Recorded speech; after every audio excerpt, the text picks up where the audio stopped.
1, 2, 3, 4.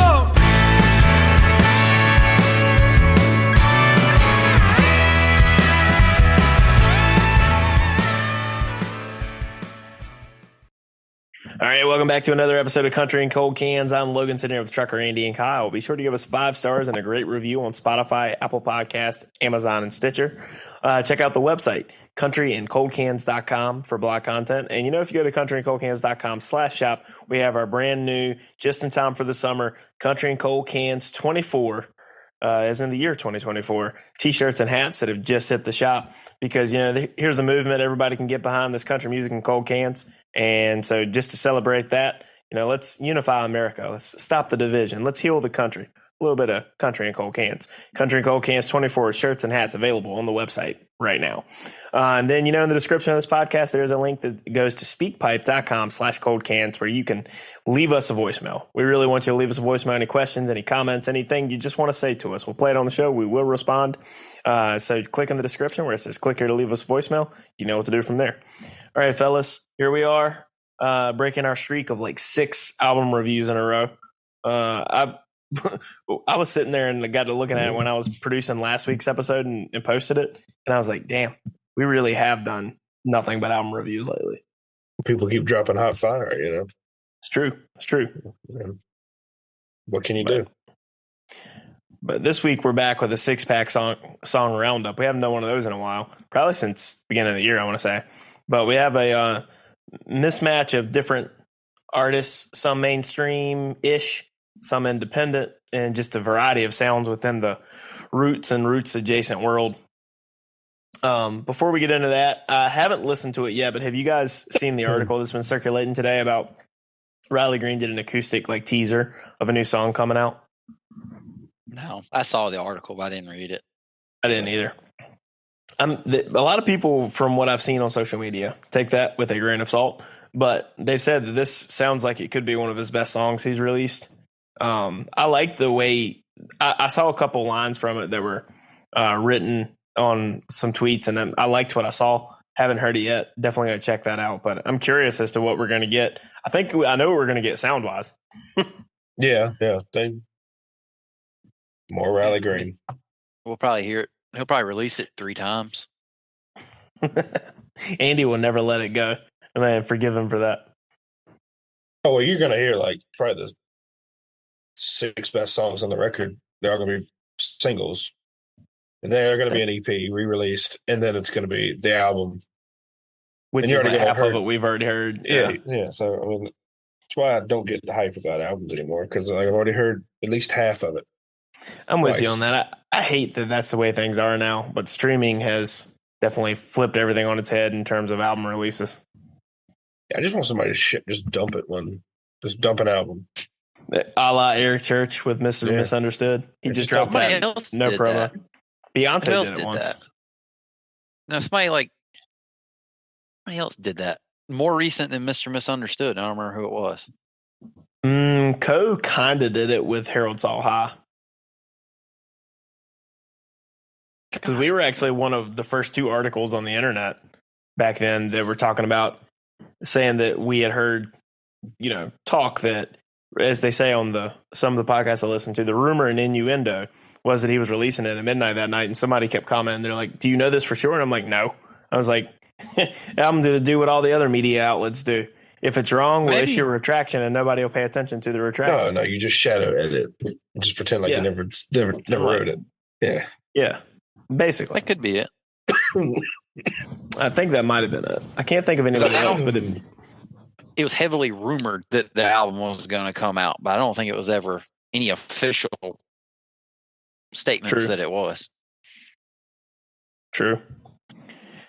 But all right, let's jump into the 6-pack song roundup for this week. The very first person that we're going to be checking out is Andy. I think you had sent this to us. I want to say, yeah, we've been before, like at least once. So yeah, I was gonna say I couldn't remember if we talked about him on the show or if it was in the group thread that we have on via text. But so we have talked about him on the show. At least once, and maybe twice actually. Okay, good deal. Ben Better was the one we did on the show. Okay, Ben Better. I do remember that. Not to say it. But Shawn David, we have another song of his back on the song roundup called "Make Matters Worse." Held my head underwater, just hoping I might drown. The part of me that always seems to hurt. The whiskey and the powder never work. Maybe it's time I snuff myself out before I make matters worse. Well, that's dark. Andy, what do you think? It's very dark, and I like dark. It's fun. I like songs. The only real issue I have with it is, I mean, I like songs that sound like this, but I feel like everybody is starting to do songs that sound like this, and that's just not that cool to me. But I like it's really dark. I like dark.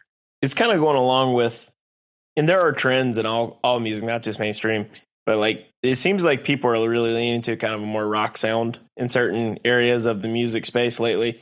This kind of is right in there with it. I like the song, don't love the song, but yeah, it's very dark. I mean, I'm assuming he's talking about, things are so bad that he's going to commit suicide before he makes it worse. Don't know the logic on that one, but it's a interesting song. It's very, very grim outlook, I would say. Kyle? Song makes me very uncomfortable. Like I'm at, me and Andy are more the less sympathetic, so we say, compared to Logan. And I don't know. Song makes me uncomfortable. Kind of talks about it flippantly. True. And I don't know.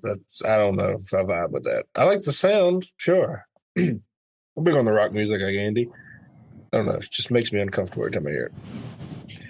I would feel really awkward and almost bad if I played this in the car in a playlist, just not even thinking about it. And, we all know somebody who's had a suicide in their family or a close friend. If a song played in the car with them, I would feel really bad. Yeah, I can agree with you on that. It can make for an awkward encounter. I don't know. I just in certain situations. Kind of flippant, and I don't know how I feel about that. It's just I don't know. I get an uneasy feeling. Yeah, Andy, what do you think? Do you think this is kind of like similar? I think it feels a little different sonically from some of the other stuff we've heard. From him, or like the from sound? from Ben Better, like the sound. Oh yeah, way drastically different. Oh, I think almost all of his other stuff is. Some of it's very country and everything else. I would say country southern rock, maybe. Yeah. If I'm remembering correctly. It was way different. Yeah.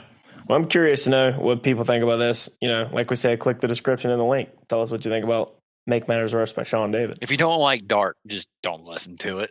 Basically, yeah. All right, now let's flip it into pretty much the opposite direction. We have it's not even neo-traditional, it's just straight up traditional country. We talked about him briefly. I'm more of a fan than the other two guys, but we talked about him briefly because he was featured on the Ernest record when we did the Flower Shop's 2 Dozen Roses album review. But here's one of the new ones from the brand new record that was just released by Jake Worthington called Ain't Got You to Hold. There ain't no honky-tonks in Texas. Georgia ain't got no hexes. That sun ain't hot. Beer ain't good. Ice cold. Well, Willie ain't in Austin. Smoking dope and coughing. And I thank God I ain't got you to hold. So I'll go quick. Love this. Just the sound of it. This is 1980s George Strait kind of reminiscent type of sound to me. This isn't even 90s. This is like 80s country kind of sound. It's kind of got a little bit of almost like to a swing to it that you can dance to. This is just further proof that, they've been doing list type stuff for a long, long time in country music, but the production on it really kind of influences how you look at it in some ways because, I always say Hank Jr.'s Country Boy Can't Survive is one of the biggest list-tastic songs there ever was, but we all like it. I like this era, what this sound of this song kind of harkens back to. I like this era of country music a lot. I love 80s George. So this is kind of a little bit up my alley. And I also like, just the at the end of it, I'm glad that I ain't got you to hold, just that kind of like very nice FU at the end there. But Kyle, curious what you think. I like the sound. I'm in the same boat with you there. My only criticism is this is getting really close to a straight ripoff. Is very reminiscent. I mean, the beginning of the song is "All my exes live in Texas." I think they call that a interpolation or something. I can't pronounce the word, but it's yeah. He's even trying to sound like George Strait. I mean, there's not look. What's the saying? Cheating is seeing how much you copy and get away with it. No, that is how his vocals are, though. I will defend him on that. Yeah. I mean, like, we beat up Tristan Mraz with that song that he did with Ronnie Dunn, and the only reason we gave him a pass was because Ronnie Dunn was on this, or the not Neon Moon, something. God, I know which song you're talking about. It's very close to Neon Moon. Yeah. The only reason we gave him a pass is because Ronnie Dunn was on the song, to like kind of ripping off of Brooks and Dunn. So this is pretty darn close. It's pretty close to a ripoff. Not gonna call it a ripoff. It is very similar. It reminded me of a George Strait song at the very beginning, so I'm with you on that. If the way I looked at the song was, if George Strait was litigious, I think he could win a case for like copyright infringement on this song. Well, I will say, I'm Andy. I know you're not gonna like it, not this song specifically, but the album. Kyle, I think you might like the album, so I would kind of like recommend maybe if you got some free time, throwing some of them on there. Now let's go to who's known to be a hater of country music at times, like actual traditional country. Trucker Andy, what do you think? I would agree with Kyle on the way it sounds. I was like, this sounds exactly like George Strait, and then for a minute I was like, this may be actually a soundtrack, with different words from a George Strait song. But I kind of was thinking I couldn't place it. Like, it may be two George Strait songs mixed together, where that might get you from getting sued. But I didn't. The words they're not my words, man. Andy prefers songs about killing yourself. Honestly, that's a fair assessment. No, what's interesting about this song and this album? The producer is Joey Moy, who was Nickelback's producer, who's Morgan Wallen's producer, who's Hardy's producer, and who's Ernest's producer. He did the Jake Worthington album. Like, I got a hats off to Joey Moy for learning how to not have everything be a wall of sound. I said this on the Ernest record. He's kind of finally finding his groove with actual country production. So I got to give him a tip of the cap on that. Yeah. This is far cry from when he was producing Photograph. Oh, okay, now that's a good song. I like that song. Okay. That song's a banger. There ain't nobody that when that song like kicks off, there ain't nobody that isn't in the room and hears it and isn't singing it. Oh yeah, I mean, but I'm just saying, like it's a very different sounding song than this.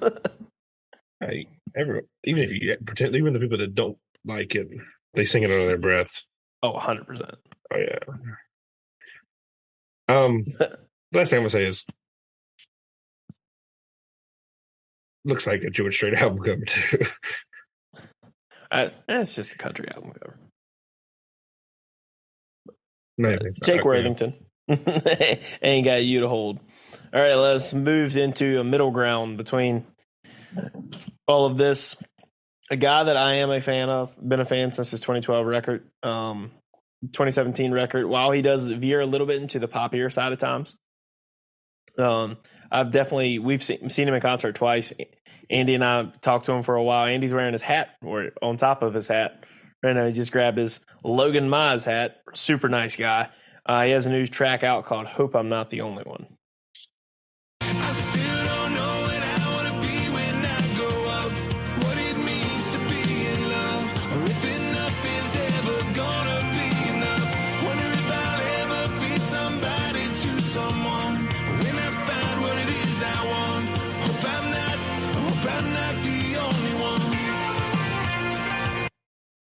right, Andy. This song had me a little worried on the sound of the intro. I was getting a little worried on that. But aside from, I'm just trying to figure out. I absolutely love this song. But if this song sounded like used up, this would be way up there on my list. This is a song. It's a perfect example of a song that I'm not sure if it's actually good or not, from the standpoint of it is so like relatable to me. I will absolutely love it, but I can't see past that to know if it would actually be good if you don't relate to it at all. I personally would give it 20 out of 10. I get what you mean, because there's a lot to unpack with this song about how I feel about it. You kind of summed up some of it there, but first and foremost, there were some interesting, I would say, production choices, especially at the beginning with it definitely veers into a more pop direction, which he can do sometimes. I didn't love the production on this song.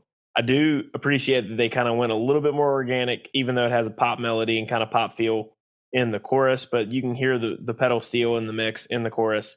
But that wasn't enough for me to dislike the song, because like Andy said, the song is just so relatable to me. It kind of catches that for some people teenage, some people early to mid 20s kind of angst. You know what I mean? About not knowing what direction your life's going to go. Kind of just like the questioning, is this going to happen for me, or am I going to grow up? That is to your point, Andy, I don't know if it was actually objectively a well-written song. I tend to lean towards yes, but it's just so relatable for me that I'm kind of, same way you are on that. Like the writing on this song hit the right buttons for me. So like I said, I'm kind of mixed on it just because I don't love the production, but I love the idea of the song and just like what it's about. And the chorus kind of definitely saved itself a little bit in terms of sonically. Kyle? Oh, wow. Y'all had a lot more in-depth thoughts on that song than I did. I just thought it was a cool song. I didn't really think it was that deep of a song. I just thought it was a cool song. Yeah, y'all saw way deeper into that song than I ever did. I thought it was just kind of like a when poppy Kyle's been with the country same song. girl for 10 years, he's like, you know what, this is cool. Yeah, that was a fun song. Kyle I don't hate it. must not be an overthinker. No, I am the furthest thing from an overthinker. I just let it roll, man. Oh, this song is definitely for the overthinkers. Which, yeah, I'm very much guilty. I'm the I might epitome of an overthinker. I might be an underthinker to a fault where, sometimes I just roll with it. I'm like, damn it, I should have thought that through a little better. But, yeah, I did. Hey, hats off to you guys. Y'all saw way deeper than this than I ever did.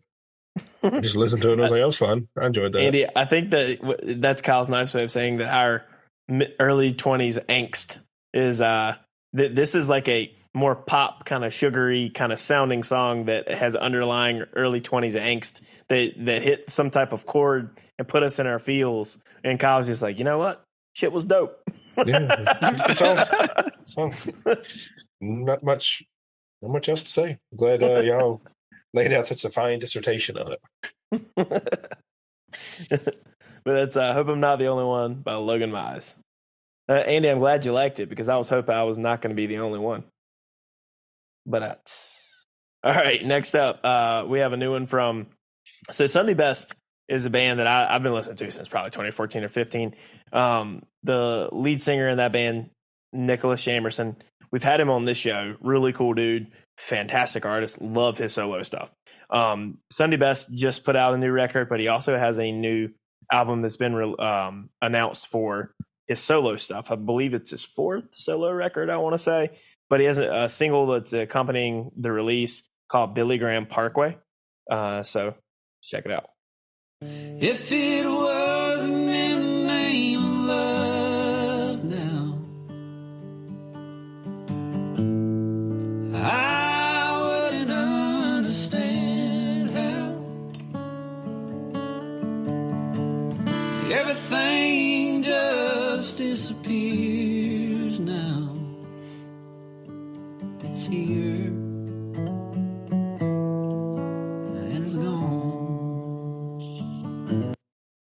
So, Kyle, I'm going to go to you first, but before I do, just kind of give you guys some context around this song. He actually didn't write this song, which is not normally something that Nick Jamerson does. He normally writes the stuff he releases. This was written by his late friend, Alan Cormier. I'm hoping I'm pronouncing the last name correctly. But it's basically just about someone narrated by someone who's like, you kind of looking at what is the true reasoning behind people's motivations, and it was kind of inspired by a 3-car pileup that was on the Billy Graham Parkway in Charlotte, North Carolina. And it was that was the inspiration for the song from what I can gather. But Kyle, what did you think?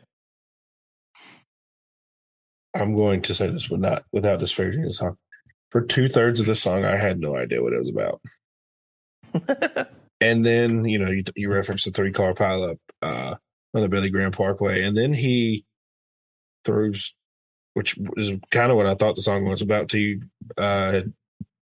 Said that was, it was like a heavy-handed insult at the prosperity gospel, which is what I thought he was talking about. And then I was like, okay. I still struggle to really understand what it's about. It's a fine song. I mean, but what you had just said now changes what I think the song was about. I thought it was just a slap at inspiration or prosperity gospel.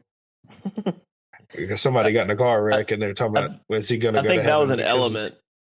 Yeah, that was an element of it because it is kind of just like it's just not there. Specifically. That was just one example of like questioning people's motivations. Like, what is it why are they doing what they're doing? And if it gets into the chorus, like if it isn't in the name of love, because that's really what we're supposed to be doing.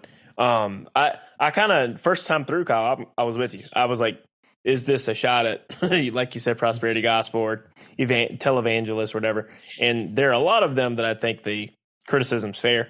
Sure. I'm a big Billy Graham fan. I think Billy Graham did a lot of great work through the years. Now on the flip side, Joel Osteen, there are a lot of them that I'm not fans of. But yeah, that's why I'm in the Billy Graham camp. I'm just not, and there are some that are out there that are kind of shysters. Which is why I was more confused because, and I was like, I know it's a rude, but Billy Graham had nothing to do with prosperity gospel. Yeah, and I was just saying, I'm just so confused. Yeah, Andy, what'd you think?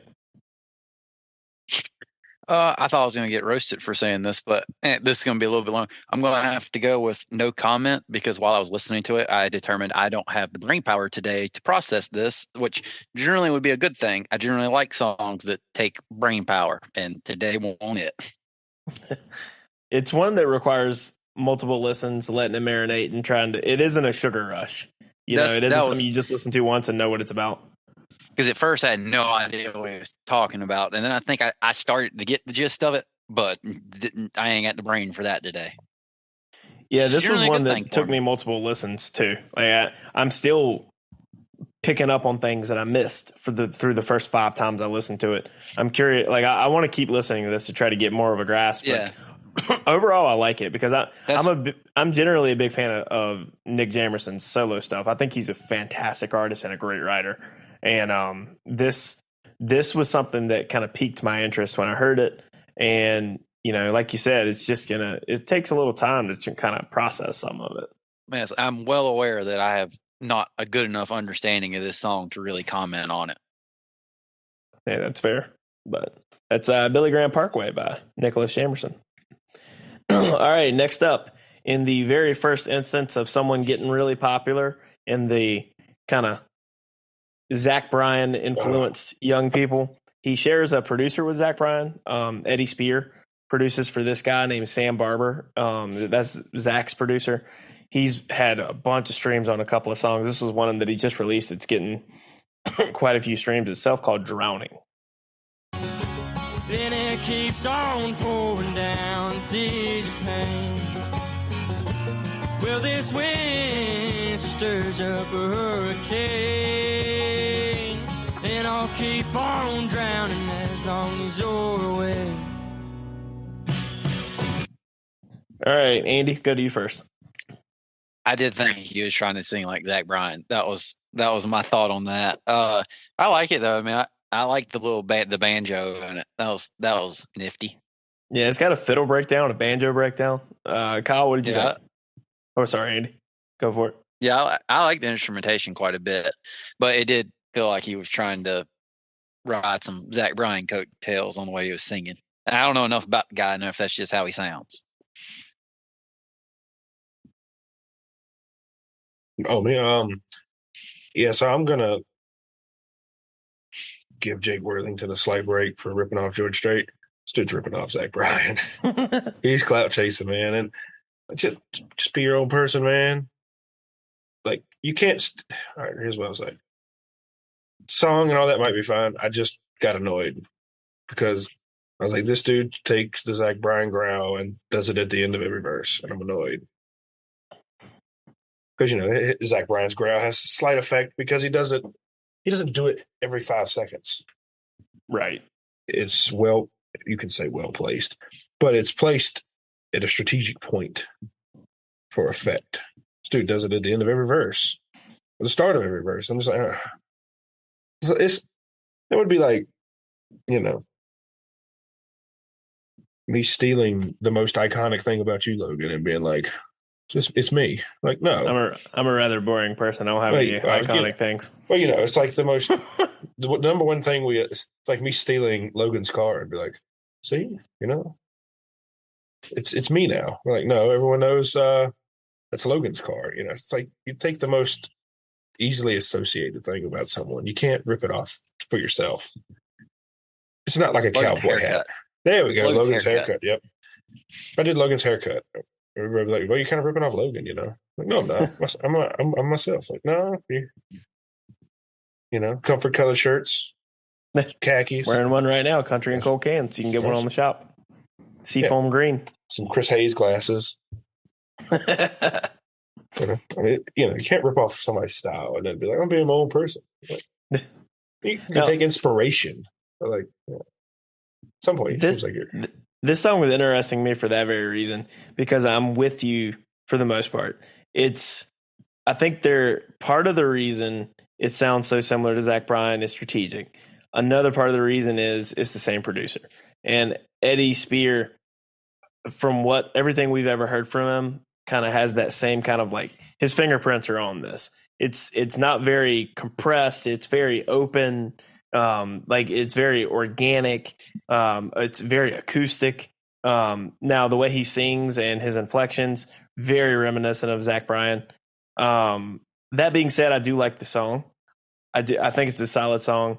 But I do agree it is pretty close to Zach. Even like his promotional stuff he's done, he's like recording, singing into a microphone out in the field, kind of like or outdoors, kind of like Zach Bryan did at the very beginning. I think that's strategic because music's a copycat business. I don't say that disparagingly. It just is. Slightly blurred album cover.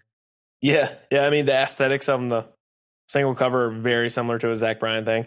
And like I said, I think that's strategic, and they even using the same producer. But like I said, that all can be true, and I think I like the song. I think it's a fine song. But yeah, I was curious about that one because I kind of had the same thoughts you guys did regarding "Drowning" by Sam Barber. All right, last one in the 6-pack song roundup. We have a return to the song roundup by Randall King with a new song called "Green Eyes Blue." It's wild and free, SOB was out there on the loose. Closing bars, stealing hearts, just like outlaws do. But girl, I swear I left that there the day that I met you. 'Cause I hate to make those green eyes blue. All right, Kyle, throw it over to you first. Chef's kiss, man. Well done. Fantastic. What country music sound like? I'm really high on Randall King. I think was it last year that I put him in my top 3 albums of the year with Shot Glass. Yeah, was it last year or the year before? Yeah. I want more Randall King, man. Just more of this, please. I love the clever take of equating, the color of her eyes to like her emotions. I don't have anything other than high praise for this song. It's just fantastic, top to bottom. I want to say first and foremost that shout out to someone finally giving us green-eyed people something in a song here, because everybody always wants to sing about blue eyes. You know what? Everybody ain't blue eyes. Majority of people out there ain't blue eyes. A lot of us have brown eyes, green eyes. Here's one for the green-eyed people. We got one on this, and I'm with you. This song's fantastic. Randall King is what country music radio should sound like. Neo-traditional, but still modern enough that it's this is what I like. I'm a big Randall King guy, and like you said, I love the turn of phrase with the hook of the song. Don't want to turn those green eyes blue, make her sad, using colors to for an analogy for emotions. Andy,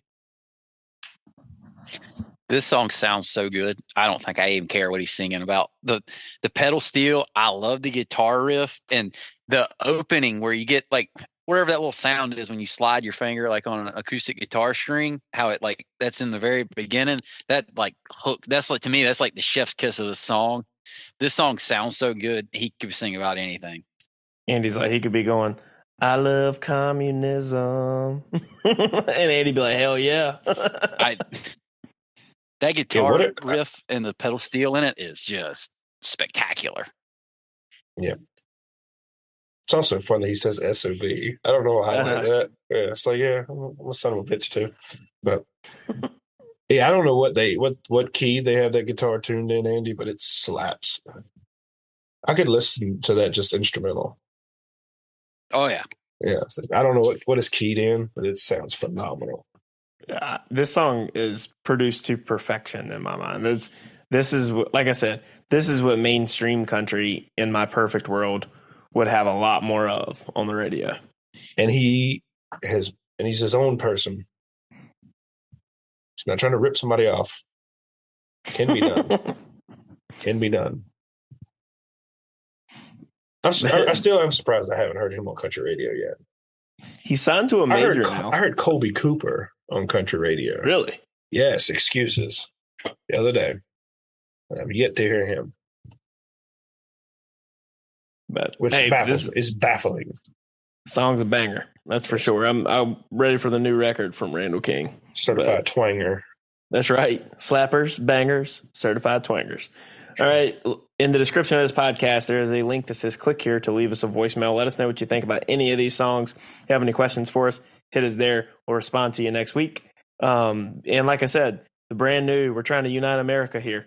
And what better way to do it than country music and cold cans? Country and Cold Cans 2024 campaign shirts and hats are available on countryandcoldcans.com/shop. Be sure to give us 5 stars and a great review. Make sure you hit subscribe, share it with your friends. And for this episode of Country and Cold Cans, I am Logan, sitting here with Trucker Andy and Kyle. We'll see you next time.